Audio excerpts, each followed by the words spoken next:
साथ बदलते भारत की शान।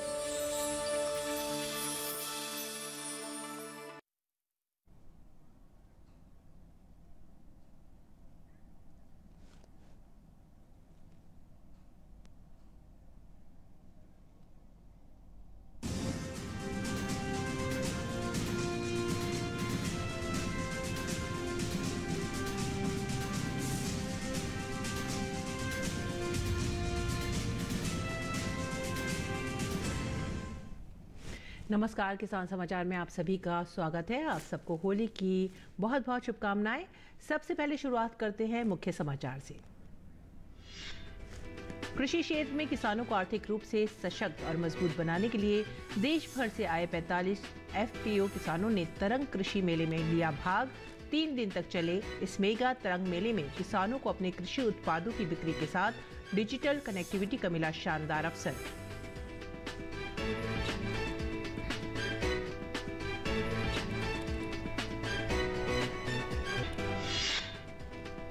केंद्रीय कृषि मंत्री अर्जुन मुंडा ने सोशल मीडिया एक्स पर ट्वीट कर दी जानकारी। प्रधानमंत्री किसान योजना किसान भाइयों के लिए बन रही है वरदान। योजना के माध्यम से केंद्र सरकार द्वारा झारखंड के 15.67 लाख किसानों को सालाना 6,000 रुपए की मिल रही है आर्थिक मदद।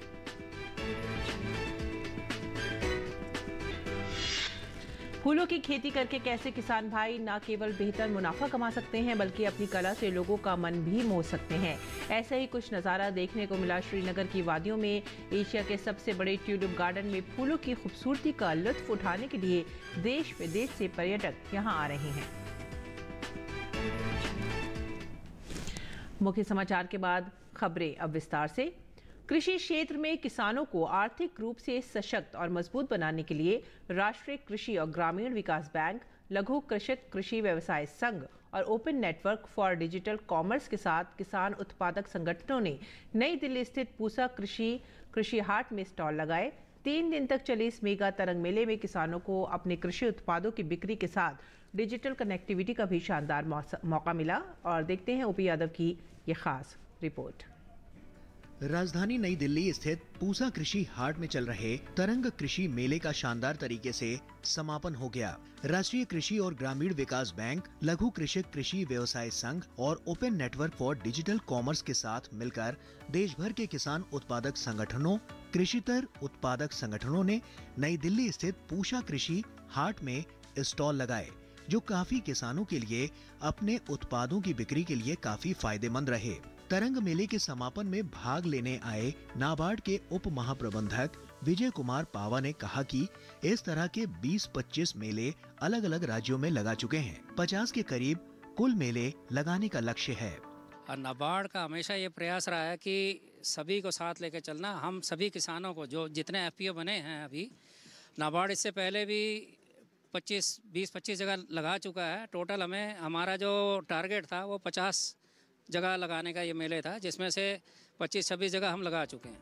विजय कुमार पावा ने कहा कि एफपीओ और ओएफपीओ किसानों को डिजिटल प्लेटफॉर्म में जोड़ने के लिए सभी का ओएनडीसी रजिस्ट्रेशन किया गया है, ताकि उनके उत्पादों को बेचने के लिए बेहतर प्लेटफॉर्म मिल सके। विजय कुमार पावा ने कहा कि देश भर में नाबार्ड ने तकरीबन 7,000 एफपीओ बनवाए हैं। सरकार के प्रयास हैं कि 2025 तक 10,000 एफपीओ बना लिए जाएंगे। हमारा ये प्रयास है कि इनको एक प्लेटफॉर्म दिया जाए, जैसे कि भारत सरकार ने भी ONDC open network digital commerce के माध्यम से इन सभी का हम वहाँ रजिस्ट्रेशन करा रहे हैं, जिससे कि ऑनलाइन भी अपने उत्पादों को बेच सकें। पूरे देश में नाबार्ड द्वारा लगभग 7,000 के ऊपर एफपीओज बन चुके हैं और हमारा ये प्रयास है, जैसे कि सरकार द्वारा 2025 तक 10,000 एफपीओज का टारगेट है, 10,000 एफपीओ बनाने का है। उसी क्रम में हमारे जो ये प्रयास चल रहे हैं। तरंग मेले में स्टॉल का अवलोकन कर रहे नाबार्ड के उप महाप्रबंधक कुलदीप चंद ने भी स्टॉल पर लगे उत्पादों की खरीदारी की। ये जो प्रोडक्ट है यहाँ पर किसान हाट में, जो हमारे एफपीओज आए हैं पूरे कंट्री से, बहुत ही अच्छे प्रोडक्ट है और नेचुरल प्रोडक्ट है। तो मैं अपने आप भी इन प्रोडक्ट्स को परचेज कर रहा हूँ। इनकी क्वालिटी बहुत अच्छी है और ये मतलब बिल्कुल प्योर है, हेल्थ के लिए बहुत अच्छे हैं और सभी लोग जो भी यहाँ आ रहे हैं परचेज कर रहे हैं। मैंने अपने आप देखिए अच्छे से परचेज किए हैं। तरंग मेले में मौजूद नाबार्ड की सहायक महाप्रबंधक मीनाक्षी मीना ने कहा कि मेला काफी सार्थक रहा। मेले में एफपीओ किसानों को अपने उत्पादों की बिक्री के साथ डिजिटल नेटवर्क से जोड़कर बाजार की संभावनाएं बढ़ाने में मदद मिलेगी। ये मेला बहुत ही सार्थक रहा। कल भी फुटफॉल बहुत अच्छा था और आज भी आप देख ही सकते हैं, काफ़ी लोग आ रहे हैं और किसानों को बहुत ही सार्थक रहेगा क्योंकि उनके प्रोड्यूस तो वैसे लोग खरीद भी रहे हैं और डिजिटल ऑनलाइन मार्केट में भी ये लोग उपलब्ध करवा पाएंगे। मेले में मौजूद नाबार्ड के सहायक महाप्रबंधक नीरज बछेर ने कहा कि मेले में 12 राज्यों के एफपीओ किसानों को अपने उत्पादों की बिक्री के साथ डिजिटल नेटवर्क से जोड़कर बिक्री की संभावनाएं बढ़ाने का काम हुआ। जैसा कि आप जानते हैं, नाबार्ड क्षेत्रीय कार्यालय नई दिल्ली ने तो ये 3 दिन के लिए मेला चलाया है। इससे पहले भी हमने दिसंबर में दिल्ली हाट में चलाया था 3 दिन के लिए मेला, उसमें भी बड़े अच्छा सक्सेसफुल रहा एफपीओ का, बड़े अच्छी उनकी सेल्स हुई थी। तो अभी भी अच्छा बहुत रिस्पांस आ रहा है। तरंग मेले में राष्ट्रीय बीज निगम का भी स्टॉल लगा, जहां किचन गार्डन से जुड़े बीजों की खरीद की भारी मांग रही। लोग पौधों के बारे में जानकारी ले रहे हैं, उन्हें थोड़ा और भी तरह के अलग तरह के प्लांट्स चाहिए थे। फिर जो हमारे सी पैकेजिंग है वो कह रहे थोड़े स्मॉल होते तो ज़्यादा सही होता। कुछ लोग हमारे किचन गार्डन पसंद कर रहे हैं जिसमें कि हम 6 तरह की सब्जियां उपलब्ध करवा रहे हैं और उनको साथ ही जानकारी के लिए उन्हें पैम्पलेट भी हम प्रदान करा रहे हैं जिसमें कि वो सीड रेट या फिर घर पे वो कब लगा सकते हैं, उसमें कितना पानी, उसमें कितना दर देना है, वो सारी उनको जानकारी मिल रही है। तरंग मेले में कश्मीर के अखरोट प्रसंस्करण करने वाले एफपीओ किसानों और मध्य प्रदेश से आए एफपीओ किसानों ने तरंग मेले को बिक्री लिहाज से उपयोगी बताया।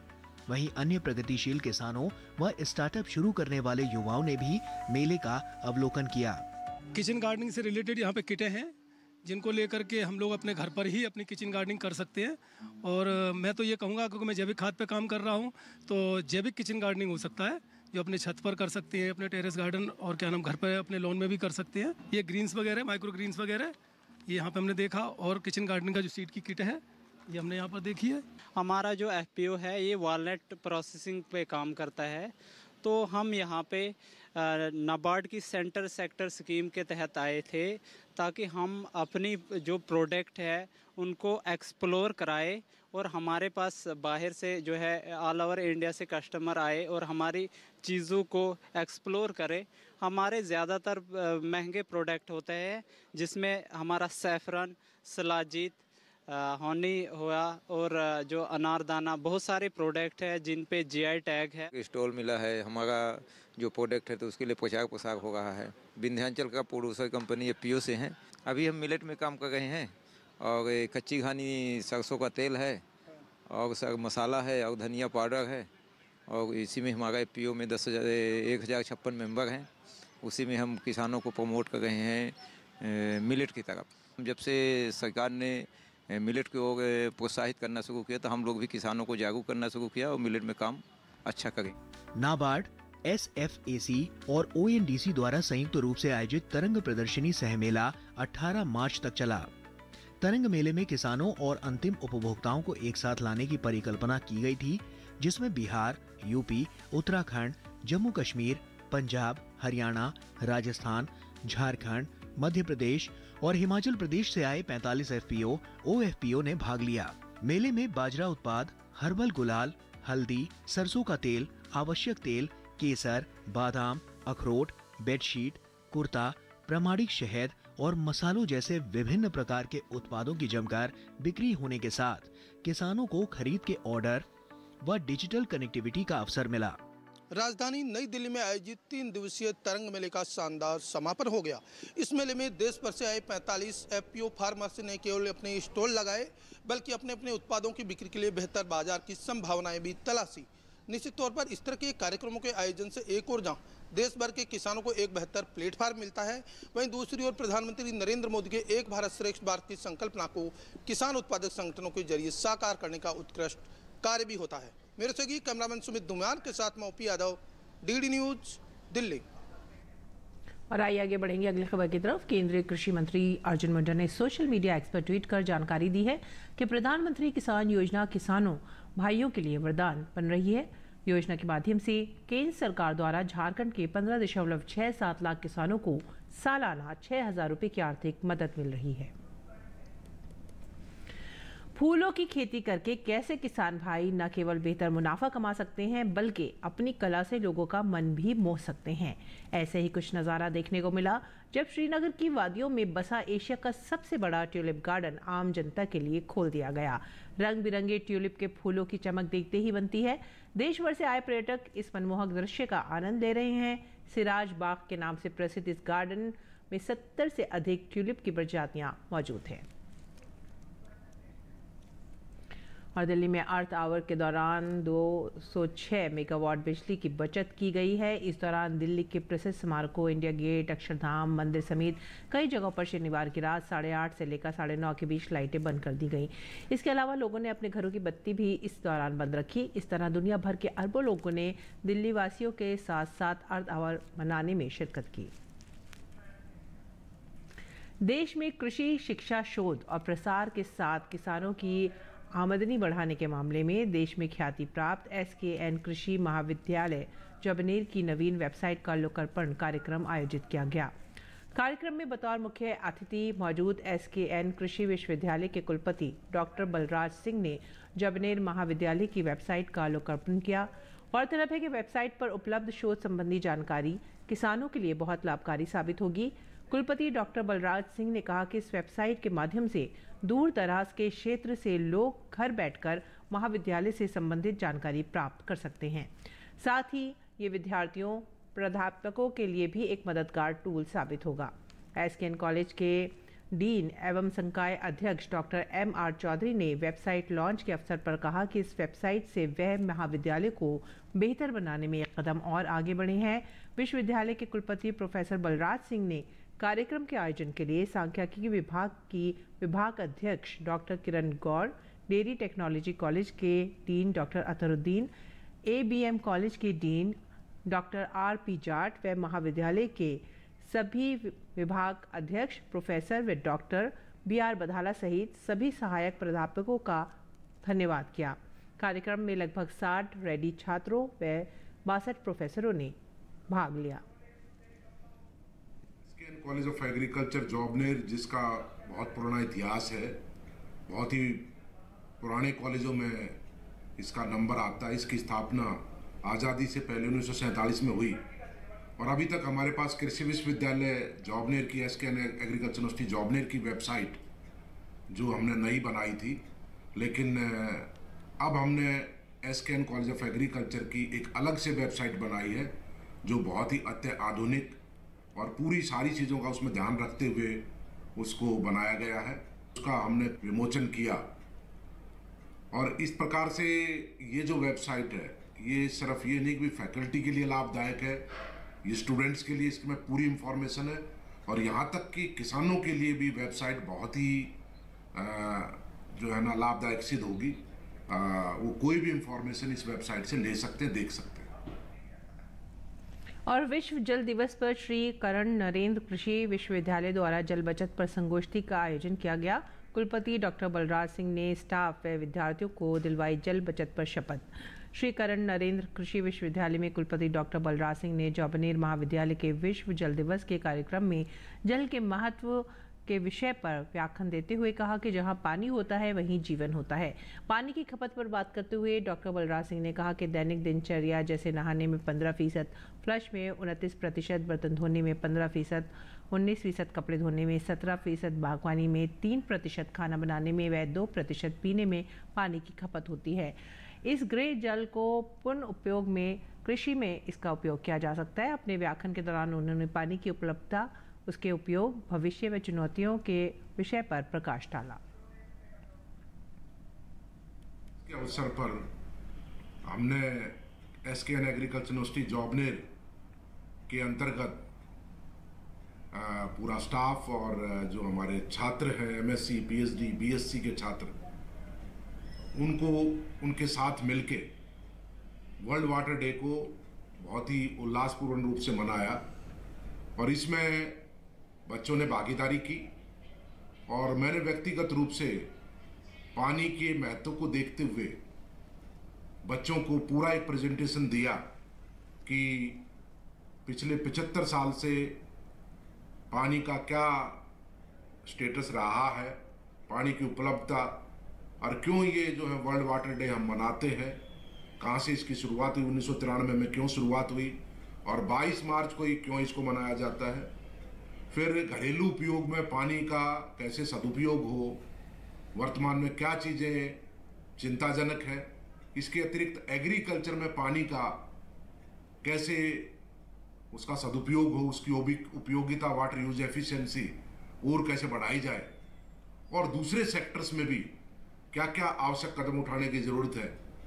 इस विषयों को लेकर मैंने व्यक्तिगत रूप से और डीन कॉलेज ऑफ एग्रीकल्चर और faculty chairman doctor M R. Chaudhary साहब ने भी इस विषय में अपने विचार रखे और छात्रों ने भी इसमें पानी को लेकर इस अंतर्राष्ट्रीय जल दिवस के अवसर पर कई स्लोगन बच्चों ने बताए और पानी के महत्व और उसकी उपयुक्तता के विषय में भी बच्चों ने भी अपने विचार व्यक्त किए। और आइए अब जान लेते हैं मंडी भाव।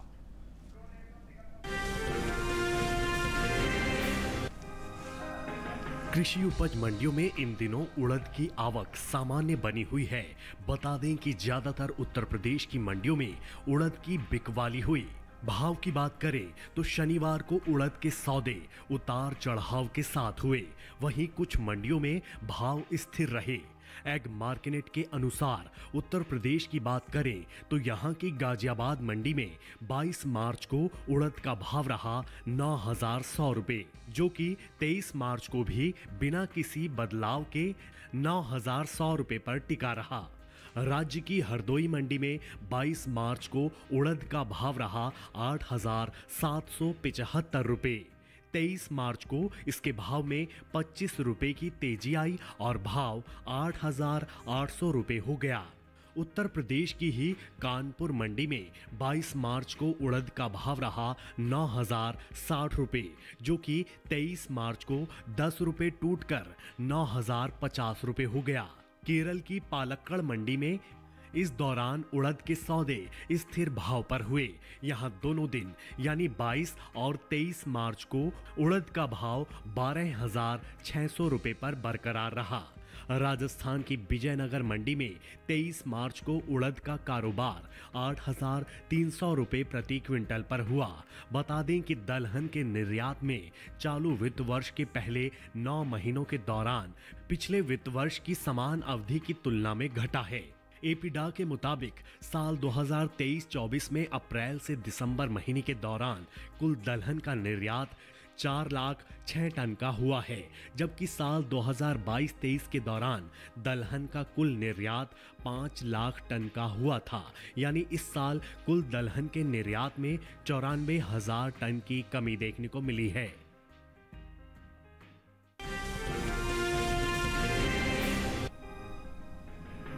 इन दिनों ज्यादातर कृषि उपज मंडियों में इसकी आवक सामान्य देखने को मिल रही है। एग मार्केट के मुताबिक देश के अलग अलग राज्यों की मंडियों में शनिवार को धान के भाव इस तरह रहे। धान का कटोरा कहे जाने वाले राज्य छत्तीसगढ़ की लखनपुर मंडी में 22 मार्च को धान का भाव रहा 1,800 रुपए, जो कि 23 मार्च को भी 1,800 रुपए पर टिका रहा।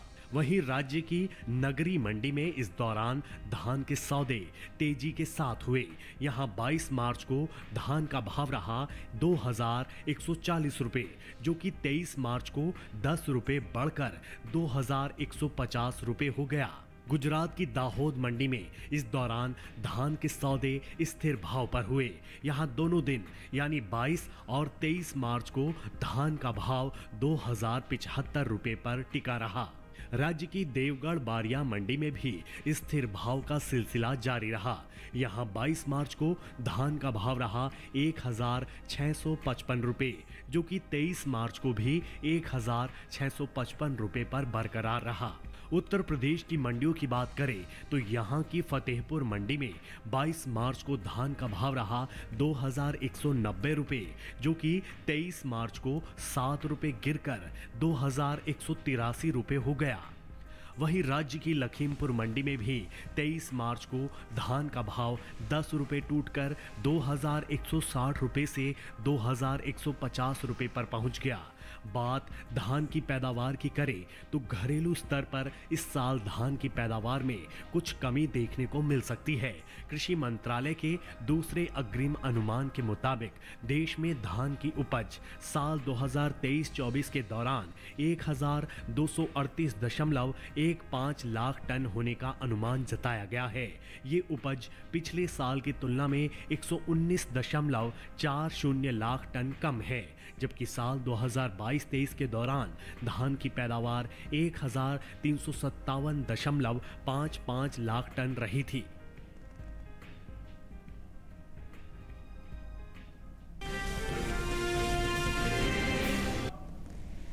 और आइए अब बात करते हैं मौसमी खेती की। किसान इस मौसम में कैसे रखें अपनी खेती का ख्याल, देखते हैं।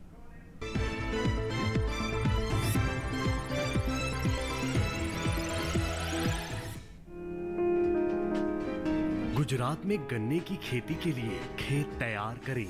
गन्ने के खेत में पर्याप्त नमी बनाए रखें। किसान धान के खेत से खरपतवार निकालें। धान में 5 से 7 सेंटीमीटर का जल स्तर बनाए रखें। वहीं अरहर के खेत में सिंचाई करें।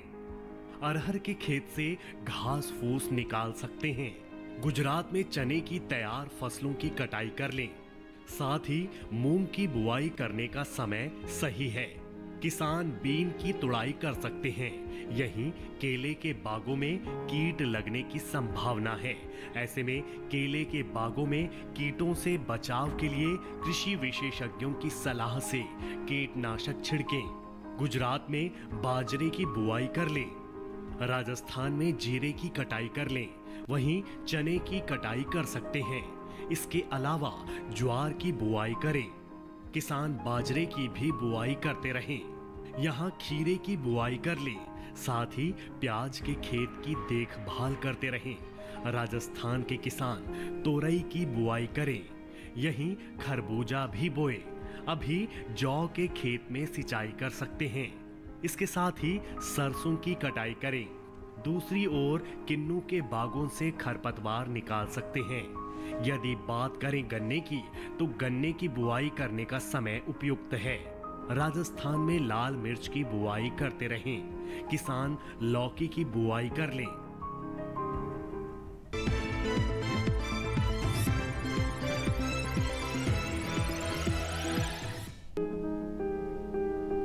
ये समय बैंगन की रुपाई के लिए अनुकूल है। बैंगन की रुपाई करने से पहले खेतों को अच्छी तरह तैयार कर लें। रुपाई करते समय पौध से पौध की दूरी 60 सेंटीमीटर और पंक्ति से पंक्ति की दूरी 60 से 75 सेंटीमीटर रखें। किसान बैंगन की कई किस्मों की रुपाई इस समय कर सकते हैं, जैसे पूसा श्यामला। बैंगन की ये किस्म लंबे आकार की होती है। इस किस्म की बुआई पंजाब, उत्तर प्रदेश, बिहार और झारखंड में कर सकते हैं। इस किस्म की 1 हेक्टेयर में 390 क्विंटल पैदावार ले सकते हैं। इसकी शाखाएं सीधी होती है और पौधा कांटा रहित होता है। पूसा पर्पल क्लस्टर की रुपाई भी की जा सकती है। ये किस्म उत्तरी भारत के मैदानी और पर्वतीय इलाकों के लिए अच्छी होती है।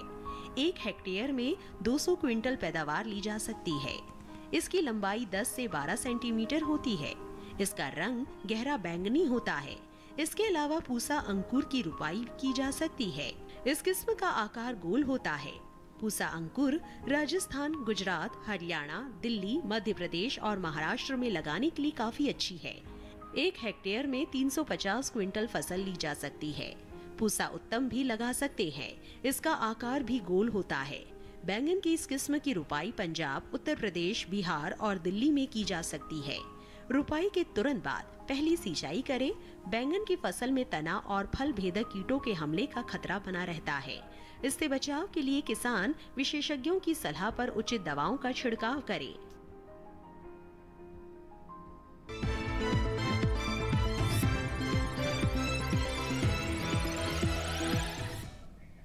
और आइए अब जानते हैं कुछ और खबरें खास खबर में। देश भर में ईसाई समुदाय के लोगों ने पाम संडे का त्यौहार मनाया। केरल के तिरुवनंतपुरम के सेंट जोसेफ मेट्रोपॉलिटन कैथेड्रल में लोगों ने प्रार्थना की और हाथों में खजूर की डालियां लेकर जुलूस निकाला।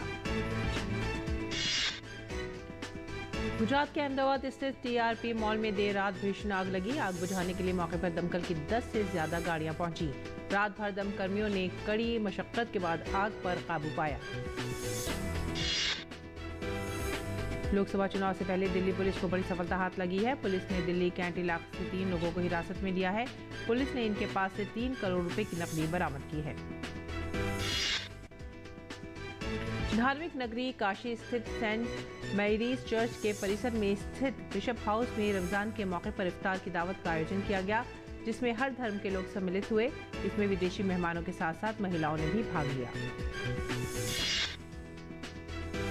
दिल्ली में होली के त्यौहार को लेकर दिल्ली पुलिस पूरी तरह से मुस्तैद है। दिल्ली पुलिस ने सुरक्षा के चाको चौबंद बंदोबस्त किए हुए हैं।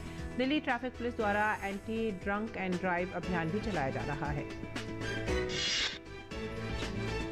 उत्तराखंड के थारू जनजाति में वर्षों से होली मनाने की अनूठी परंपरा चली आ रही है। यह अनूठी होली 2 हिस्सों में खेली जाती है। थारू समाज के लोग यहाँ जिंदा होली और मरी होली खेलते हैं। होलिका दहन से पहले जिंदा होली और होलिका दहन के बाद मरी होली खेली जाती है। विदेश मंत्री डॉक्टर एस जयशंकर ने पाकिस्तान को एक बार फिर आईना दिखाया है। सिंगापुर में डॉक्टर जयशंकर ने साफ कहा कि पाकिस्तान प्रायोजित आतंकवाद को भारत अब बिल्कुल सहन नहीं करेगा। भाजपा नेता मनोज तिवारी ने दिल्ली के मुख्यमंत्री अरविंद केजरीवाल पर हमला बोलते हुए कहा है कि केजरीवाल का जो सफर स्वराज से शुरू हुआ था वो शराब पर खत्म हुआ।